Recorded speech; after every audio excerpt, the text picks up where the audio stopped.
Hey everybody, first of all, thank you for watching my videos. This might be one of the more complicated ones. I'm not sure. I've done a bunch of these and they're all different. This is on an old Sears David Bradley saw 1955, but it's a typical setup. So you've got your steel spring coil here. And if you're rebuilding a chainsaw, you don't always have to take this thing out. If you do, you're going to have a mess in your hands, which is what I have here. But that's fine. If you already have it taken apart and you want to put it back together, this video is what you're going to look for. So here's the thing. First of all, you have to understand how all of this stuff works and what you're dealing with. Okay. So if I am starting a chainsaw, the pull is going to be on this side. And that means that the rotation is going to be counterclockwise going this way, right? Because the chain is moving that way. So that means that my pull is going to be on the bottom. Okay, so think about that. So this is what our pulley looks like here that has the little rope on it, right? So that means that's going to go on the bottom. It's going to be pulling this way. Because it's going to be pulling that way, that means my spring orientation, which you can see here and it's all expanded, is all crazy. I want to have it this way so that, as this pulley is turning, it should be tightening this internal thing like that. You see, if I turn this and it springs out, that's what it does. You want it to be able to, when you pull it out, you want to be able to pull it back.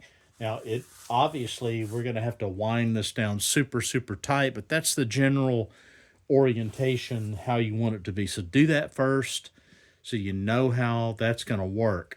Now, the hard part is we're going to, on this particular model, there's different ways to do this.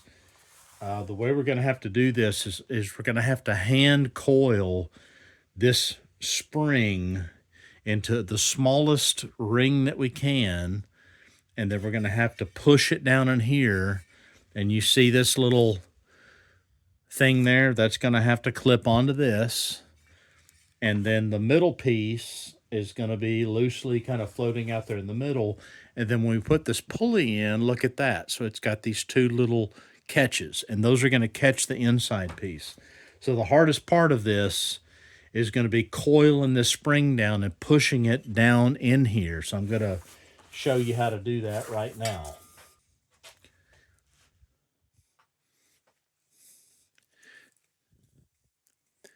I am just coiling this thing down, trying to conserve that hand energy.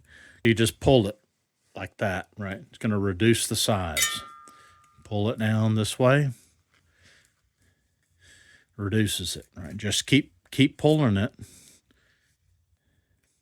The smaller the better. It's easier to work with because you'll see once you get it down in there and you start trying to push it in, it matters.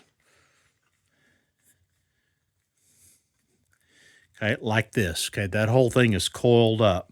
Okay, so now I'm going to try to take this, I'm going to push it down in here. I want to be real careful that I don't release this and uncoil it too much.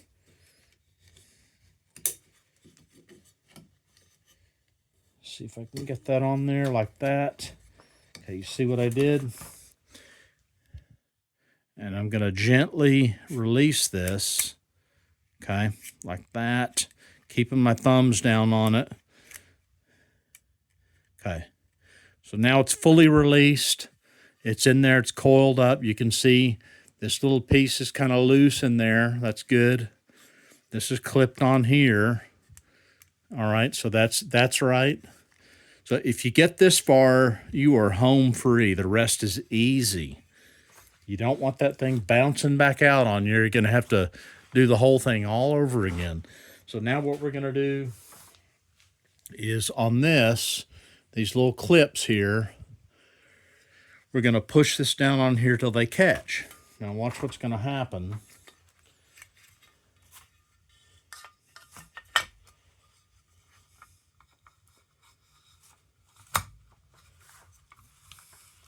I think it caught. Yeah, there it did. Okay, so good.